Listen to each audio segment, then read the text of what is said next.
이제 맨유 공홈에도 이렇게 써 있습니다. 우리는 에릭이 우리와 함께한 시간 동안 해준 모든 것에 감사드리며 미래에도 행운이 따르기를 기원합니다. 그리고 루드 반 니스텔로이가 현재 코칭팀의 지원을 받으며 임시 감독으로서 팀을 지휘하게 되며 정식 감독이 영입될 예정입니다. 라고 하네요. 이게 공식 홈페이지의 내용입니다.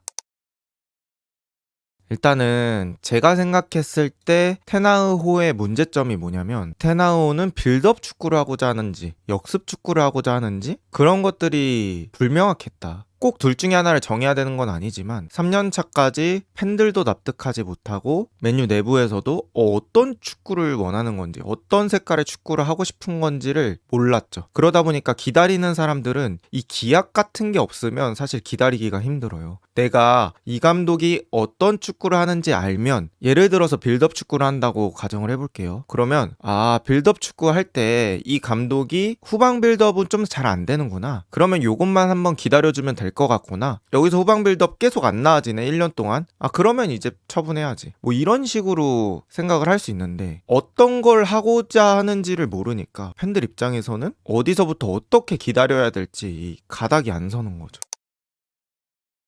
그리고 제가 최근에 테나우 맨유 축구에서 느꼈던 아쉬운 점은 3년차인데 전방 압박 체계가 제대로 구성이 안 돼 있다. 지르크지, 호일룬 이렇게 사용할 때도 둘의 압박 강도도 너무 다르고 일정한 체계 없이 지르크지 같은 경우에는 습관적으로 앞으로 튀어나가면서 나머지 선수들도 약간 줄줄이 소세지처럼 딸려나가는 것들이 있었어요. 그러면 공격수하고 중원하고 간격 벌어지고 상대팀이 그러면 그 공간을 이용하기 되게 쉬워지죠. 중원하고 공격적인 데가 간격이 벌어진다는 얘기는 또 뒤쪽도 벌어질 가능성이 있다는 거거든요. 그러면서 점점 라인과 라인 사이의 간격이 벌어지고 그것 때문에 실점하는 장면들이 되게 많았어요. 그때하고 지금의 차이는 뭐가 있냐면 일단은 후방 빌드업 자원에 리산드로 마르티네즈가 지금보다 더 좋은 빌드업 능력을 보여줬고 그 시즌에는 루크쇼가 많이 출전을 했어요. 정상적인 왼발잡이 왼쪽 풀백이 많이 출전을 했는데 그때 뭐 레시포드라든지 산초라든지 루크쇼가 등 뒤로 돌아주면서 왼쪽 공격수들에게 지원을 되게 많이 해줬고 맨유가 왼쪽의 강력함을 바탕으로 득점을 했던 장면도 많고 그리고 레시포드 역시 그때는 폼이 좋았거든요. 그런 좋은 모습들이 있었기 때문에 그걸 기다리면서 보드진들은 자르지 않지 않았을까 생각을 하고 그리고 이제 2년차에 들어왔는데 2년차는 사실 맨유가 8위 했는데 그때 제가 1라운드부터 거의 다 풀경기로 봤는데 솔직히 말하면 시원한 경기가 거의 없었다. 여러분 가르나초 오버헤드킥한 경기 기억나세요? 에버튼전에서 오버헤드킥하고 그리고 에버튼 원정에서 3대 0인가로 이겼거든요. 제가 생각하는 약간 시원한 경기는 그 정도 경기 빼고는 이기는 경기도 되게 힘든 식으로 이겼고 그 경기 빼고는 경기력도 좀 답답한 경기들이 많았어요. 근데 이제 2년차는 부상이 되게 많았잖아요. 막 암라바트가 왼쪽 풀백 볼 때도 있고 린델로프가 왼쪽 풀백 볼 때도 있고 그만큼 이제 수비진에서 부상이 많았고 게다가 에반스 역시 어떻게 보면 스승님 느낌으로 온 건데 스승님이 아니라 실무자가 됐어요. 진짜 죽어라고 뛰었죠. 에반스도. 그러다 보니까 이게 2년 차에는 이런 부상적인 이슈가 있기 때문에 조금만 더 봐보자. 22, 23 좋았던 모습이 있으니까 조금만 더 보자 라고 했던 게 지금까지 온 것 같습니다.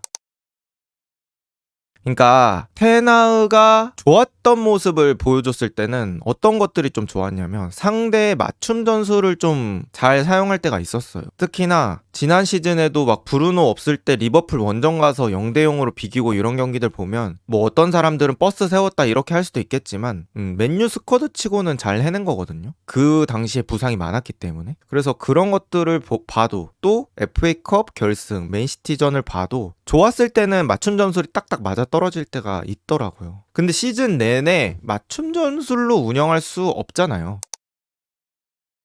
클린스만은 안 됩니다. 제가 뭐 맨유 팬은 아니지만 EPL의 재미를 위해서 클린스만은 절대 안 됩니다.